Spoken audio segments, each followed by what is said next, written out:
হ্যাঁ, আমি যতদূর জানতে পেরেছি এসি বগির ওখানে ৩ জন যাত্রী উঠেছিল। তো তারা ভিতরে প্রবেশ করার জন্য চেষ্টা করতেছিল।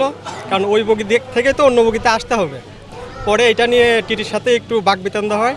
পরে টিটি হচ্ছে দুজনের হাতে ছুরিকাঘাত করে আর একজন মহিলাকে হচ্ছে পেটে পেটে হচ্ছে ছুরি মারতে যায়।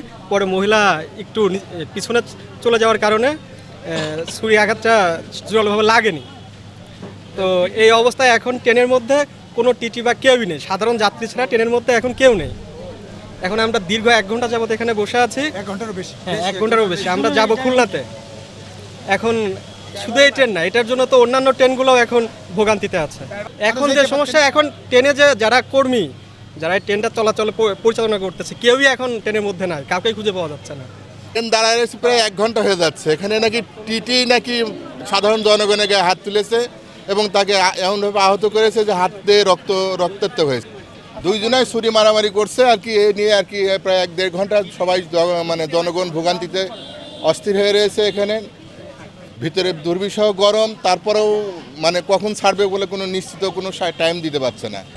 যিনি ছুরিকাঘাত করেছেন ইনি হচ্ছে ট্রেনের স্টাফ। ওনাকে আমরা ডিটেক্ট করব, যেহেতু উনি রেলওয়েতে চাকরি করেন, ওনার ডিটেলস পাওয়া যাবে এবং যাত্রীদের যিনি ছুরিকাঘাত হয়েছেন মানে আহত হয়েছেন ওনার অভিযোগের ভিত্তিতে আইনগত ব্যবস্থা গ্রহণ করা হবে। অভিযোগের বিষয়গুলো আমরা আমলে নিয়েছি এবং তদন্ত চলছে। তদন্ত শেষে বলা যাবে আসলে প্রকৃত ঘটনাটি কি। ধন্যবাদ।